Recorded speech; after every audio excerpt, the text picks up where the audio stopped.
gadis Wuhan, setelah mengantar kepergian ibunya dengan cara yang sama ia mengantar ayahnya.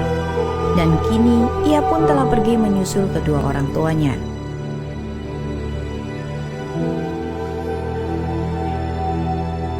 (28 Januari 2020), ibu dari gadis Wuhan meninggal karena terjangkit virus corona Wuhan. Awalnya muncul demam, kemudian meninggal tidak lebih dari seminggu. Gadis Wuhan menangisi kepergian ibunya, namun belum sempat berduka. Pada 29 Januari lalu, ia harus membawa ayahnya yang juga terjangkit virus corona untuk berobat ke beberapa rumah sakit. Ia berharap ayahnya dapat terobati. Namun pada akhirnya harapan gadis Wuhan tidak terkabulkan. Pada 8 Februari, ia sekaligus mendapatkan dua kabar buruk. Ayahnya meninggal dan ia sendiri pun terjangkit virus corona. Ia menulis, "Ayah, saya kehilangan dirimu. Ayah pergilah cari ibu. Tunggu saya, kita akan berpulang bersama." 你现在首先保护好自己，首先保护好自己，你知道吗？你现在。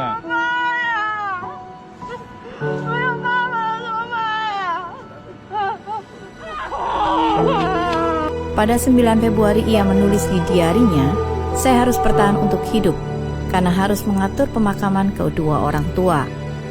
Liu Powen dalam prasasti Menara Cinding meramalkan, orang tua meninggal sulit dimakamkan. Ayah dan ibu meninggal, anak dan cucu yang harus memikul. Wabah dan bencana besar yang digambarkan persis seperti kondisi saat ini. 20 hari setelah kepergian kedua orang tuanya, gadis Wuhan memeluk foto keluarga terakhir mereka, pergi menyusul kedua orang tuanya di surga.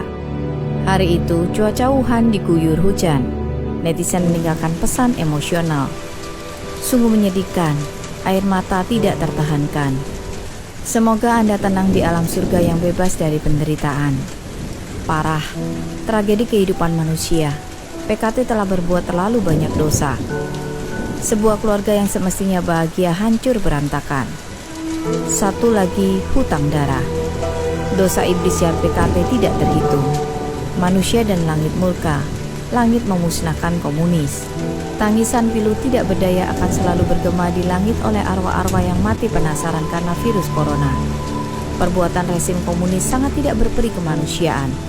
Kutukan iblis terhadap rezim ini akan lenyap bersamaan dengan lenyapnya rezim ini." Epidemi pneumonia Wuhan telah berlangsung selama 2 bulan lebih. Kondisi semakin mengenaskan.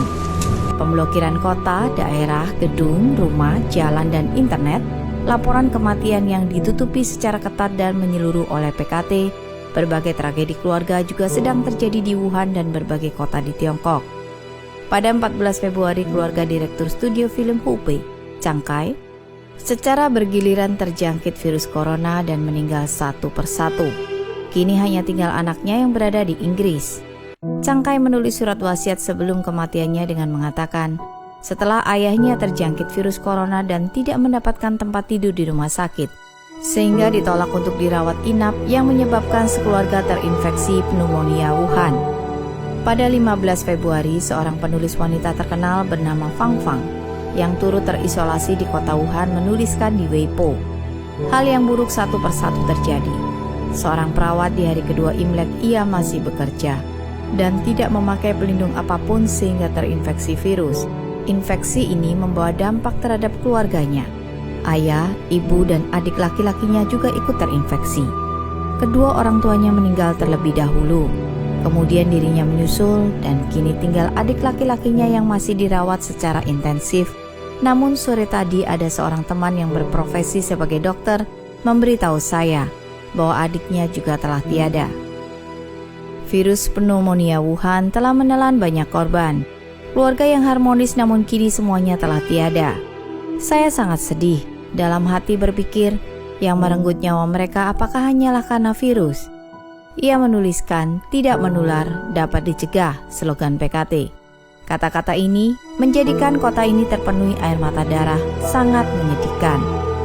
Pada 24 Februari, bahkan ada yang melaporkan ke The Epoch Times banyak pasien warga Wuhan yang dikremasi dan dimasukkan ke dalam kantong jenazah dalam kondisi masih hidup. Ada netizen Wuhan menangisi kepergian ayahnya. Ia berkata ayahnya dirawat di rumah sakit karena terinfeksi virus corona Wuhan. Pihak rumah sakit tidak memperdulikan ayahnya. Bahkan ayahnya dimasukkan ke dalam kantong jenazah dalam kondisi masih bernafas. Pada 24 Februari, seorang nenek tua yang diizinkan keluar rumah sakit mengatakan ia melihat langsung banyak pasien yang dimasukkan ke dalam kantong jenazah dalam kondisi masih hidup dan langsung diseret ke tempat kremasi dan dikremasi secara hidup-hidup. Mungkin ada yang bertanya-tanya kenapa wabah virus ini merebak di Tiongkok. Secara permukaan, terjadinya epidemi ini dikarenakan oleh perusakan ekosistem oleh Tiongkok dan penyalahgunaan obat-obatan. Namun yang paling banyak diperbincangkan adalah apakah virus bocor dari laboratorium P4 Wuhan. Bahkan ada yang menilai ini perbuatan grup Jiang Zemin yang sama sekali tidak memiliki batas moralitas. Guna memperkeruh situasi dan sengaja membocorkan virus corona dari laboratorium guna untuk merampas kekuasaan. Seperti apa yang selalu dikotbahkan oleh PKT, bertarung tanpa batas. Apapun itu merupakan penyebab secara permukaan, namun bukan fakta sebenarnya. Seperti cerita yang sudah lazim diketahui orang-orang, kisah singa batu mata merah. Di dalam cerita tersebut, beberapa preman desa mengecat batu mata singa menjadi merah, sehingga terjadi bencana besar. Penyebab terjadinya bencana secara permukaan karena preman tersebut. Namun, fakta sebenarnya adalah moral para penduduk yang semakin merosot. Tidak menghormati dewa, tidak percaya Buddha, dan berulang kali menolak kesempatan penyelamatan dari para dewa.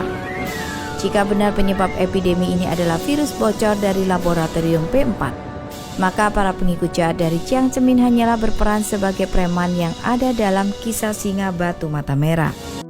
Namun akar dari penyebab ini adalah moral masyarakat yang semakin merosot dan tidak luput dari akibat pemusnahan kepercayaan terhadap Tuhan yang dilakukan oleh PKT. Sejak 1999, PKT secara ilegal menindas penganut spiritual Falun Tafa, menyebarkan propaganda kebohongan dan melakukan segala cara untuk menindas Falun Tafa. Terutama tragedi rekayasa bakar diri di lapangan Tiananmen. Propaganda ini telah meracuni seluruh warga Tiongkok. Orang-orang Tiongkok sekarang sejak kecil tertanam ajaran ateisme. Mereka bahkan tidak tahu fakta secara langsung. Mereka telah turut melakukan kejahatan dan moralnya semakin merosot. Merusak ajaran Buddha adalah dosa berat. Kelak akan mendapatkan hukuman yang sangat menakutkan. Namun praktisi Falun Tafa beranggapan bahwa masyarakat Tiongkok dan beberapa bawahan PKT melakukan penindasan karena percaya pada propaganda PKT. Karena pengikut Falun Tafa tahu bahwa di dalam hati warga Tiongkok tertanam kebohongan, sehingga memusuhi Falun Tafa, bahkan turut menindas pengikut Falun Tafa dan kelak akan mendapatkan musibah. Pengikut Falun Tafa di bawah tekanan dan mengabaikan keselamatan mereka sendiri. Tidak peduli bagaimana dunia salah paham dan menertawakan mereka, bahkan mengalami berbagai kesulitan, namun mereka masih tetap damai dan rasional menyarankan untuk mundur dari Partai Komunis dan segala afiliasinya. Dengan menghapus pemikiran buruk terhadap Falun Tafa, menjauhi penindasan dan perbuatan dosa. Sama halnya dengan menjauh dari malapetaka besar.